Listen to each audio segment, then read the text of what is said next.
So I'm going to go ahead and read our history, Clara Barton. Before this, if you want to stop the video and read the questions real quick and kind of figure out what you're going to be listening for or why you're listening, maybe highlight some important information you think may be questions, um, we'll go ahead and get started. Clara Barton. On December 25th, 1821 was an exciting day for the Barton family of Oxford, Massachusetts. The Barton family received a very special Christmas gift, a baby girl named Clara. She was named Clarissa Harlow Barton. That was such a long name for a small baby that they called her Clara. Everyone in the family welcomed the little baby. As she grew, each member of the family wanted to spend time with Clara and teach her special things. Before she was 5 years old, her older sisters, Dorothy and Sally, taught her to read. As she grew a little older, her youngest brother David taught her how to ride horses. He also taught her how to play ball better than most boys. Her older brother Stephen taught her arithmetic. Clara's mother, Miss Barton, taught her how to sew, cook, and do homework. Her father had been a captain in Indian wars. He taught her all about war and fighting battles. They would get down on the floor together and pretend to be watching soldiers. He would show her how soldiers moved during a battle. He would tell her true stories about battles. Clara would watch and listen carefully. When Clara was 11 years old, her brother David was hurt very badly in an accident. The Barton family lived in a time where there were no trained nurses or hospitals to take care of the very sick. At this time, a nurse only meant someone who was willing to stay with the patient, feed him, and make him comfortable. Unless the mother of the family became the nurse. Usually the mother of the family became the nurse. The doctor came to the Bartons' home. David will need plenty of rest and good care, he told them.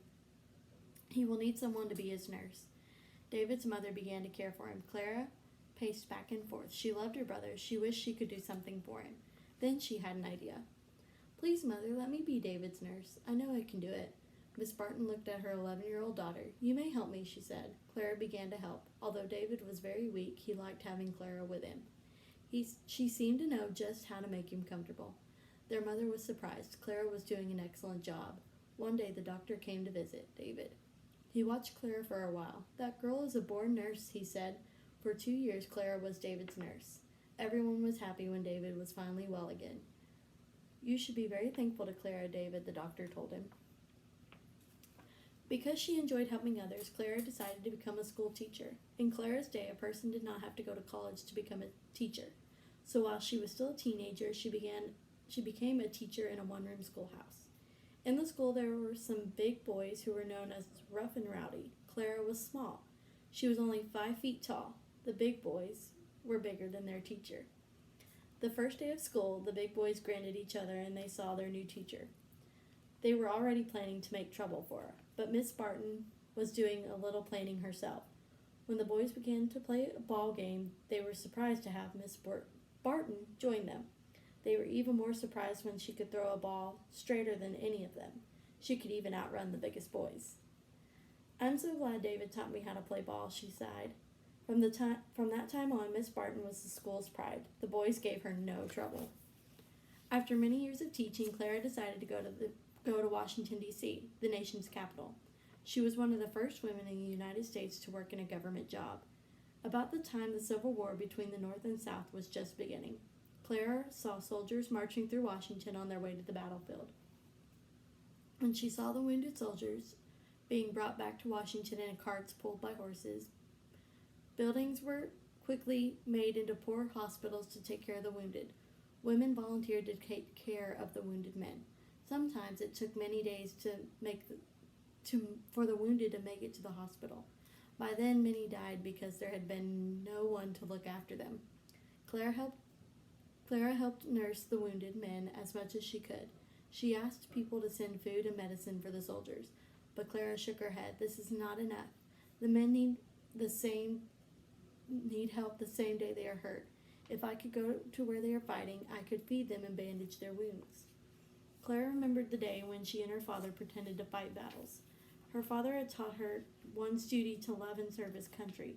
Now she wanted to do her duty. She could not be a soldier, but she could help the wounded. She knew she must go to where the battles were being fought. Clara went to an army officer and asked to go to battle. No, it's too much danger. The battlefield is no place for a woman. But Clara was not one to give up. She asked many army officers until she finally got a yes. During the rest of the war, Clara went from one battlefield to another. She cooked, helped the wounded and dying soldiers. The soldiers appreciated this brave woman. They nicknamed her the Angel of the Battlefield. Sometimes Clara had to ride horses. How thankful she was that her brother David had taught her how to ride when she was little. Bullets and shells whizzed by her. She was protected from harm. When the war was over, Clara was very tired. Her doctor said she needed a long rest. Go to Europe, he said, so she did. While she was in Europe, there was a war between France and Germany. A group called the International Red Cross was working to provide aid for wounded soldiers. Clara watched the Red Cross work. If only we could have the Red Cross during the Civil War, she thought to herself. Why doesn't the United States have one? Someone asked her. Clara decided to go back to the U.S. and find out. In the U.S., very few people would listen to her idea about starting a Red Cross. We are not at war now, and we don't plan on being in another war, so why should we have a Red Cross, they asked. When Clara got an idea, why couldn't the Red Cross help in peace times, too? There would always be floods, hurricanes, earthquakes, and fires. Why couldn't the Red Cross help the people who were left homeless and hurt by disasters? Now people began to listen to her ideas of the American Red Cross. In 1881, the American Red Cross Society was formed. Have you seen a red cross on a white background? This is the symbol of the International Red Cross Society. It's a beautiful sign to people who have been hurt and left homeless by war or a disaster. Unfortunately, people often forget the brave little lady who started the Red Cross in the United States, Clara Barton. All right. So now all you have to do is answer the questions, and I personally think she's a pretty cool lady, and I hope you guys do too.